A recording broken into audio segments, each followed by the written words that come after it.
Welcome to Pocket Reporter Pro. This video will explain some of the basics of Pocket Reporter and show you how to set up your properties ready to be inspected. All of the main screens have a help button which will launch tutorials like this one. For now, let's get started with the settings. Tap the cog icon to display the settings screen. Starting with the simpler settings, the default state and default country will be filled in automatically when you add a new property to your iPad.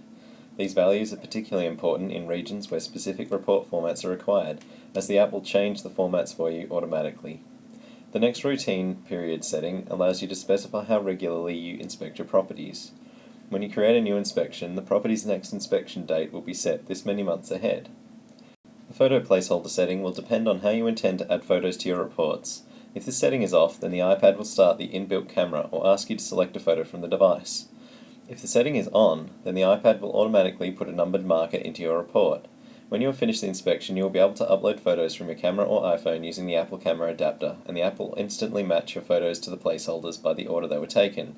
There will be more on placeholders in the inspection tutorials. Ingoing and outgoing reports will always have maximum quality images attached. Routine inspections, however, don't really need the same level of quality. In particular, if you intend on emailing your routine inspections from the device, you should reduce the image quality by sliding this left. The text below the slider will give you an indication of the size the final report will take, but it is only an indication. If you attach a lot of photos, you will get a large report, regardless of the quality of the images. Tapping the logo here will launch the image picker and will allow you to select your office logo from the iPad. Getting the logo onto the iPad can be achieved through iTunes Photo Sync as follows. Connect your iPad to your computer and select it in the Devices list in iTunes. Click on the Photos tab.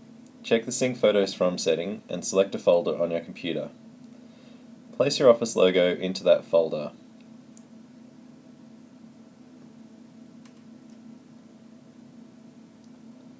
You can now click Apply or Sync to send it to the iPad. Once the image is synced, you can go back to the PRPro settings. Tap on the logo, select Photo Library, and then tap on the image.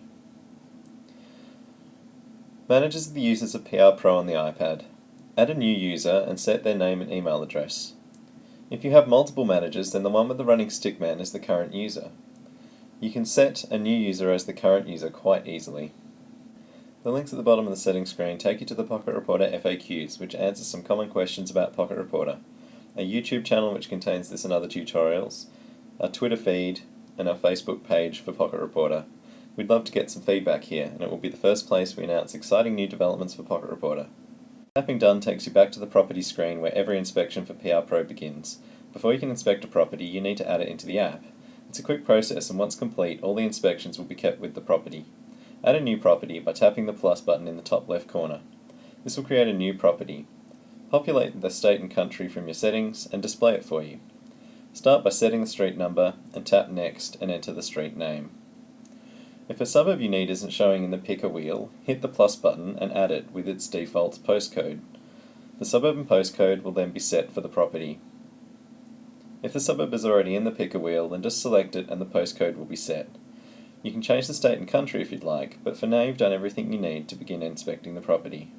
There is some optional information that you can set on this screen which will make the app easy to use and also make your reports richer. The first is the inspection date, which will default to today when you add a property. If you want to organise your inspections, you can set their dates and they will be grouped in the property list for you. You can set a cover page photo for the property by tapping here, but it can also be set during the inspection later. If the address is recognised, it will become a blue link here. Holding down on the link will open up maps, allowing you to see where the property is and get directions. Adding owners to a property will allow you to easily email reports to them, as well as keep track of their contact information and keep notes about them. Once you've tapped the Add Owner button, set their name in the greeting box. Type an email and tap Add to add it to the list. You can add multiple emails, edit their details, and delete them from the list. The same principle applies to the phone numbers list. General notes are editable notes about the person. These notes can be changed over time and can be very useful for inspectors. Contact notes are permanent once recorded and are timestamped so you know exactly when you spoke to them about an issue. Tap Done once you've set all the information you need. Next, you can add a lease for the incoming tenants. Tap the Add Lease button, set the start and end dates, and finally the Done button. Once a lease has been added, you can then add tenants to the lease. It's the same process as adding owners.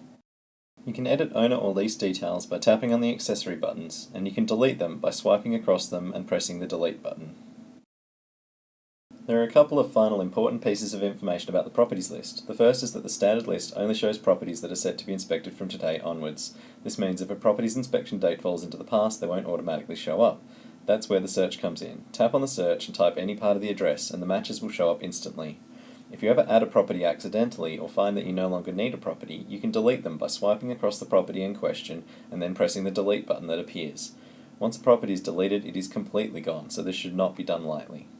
PRPro is fully rotationally aware, so you can work with your iPad in portrait style. The difference is that instead of having the properties list down the left-hand side, it is hidden. The button at the top will show you the list, and from there it works exactly the same as in landscape mode. When you've entered all the information you need for a property, it's time to begin inspecting it. The Property Inspections button in the top right corner will take you to a list of inspections for this property, where your next tutorial awaits.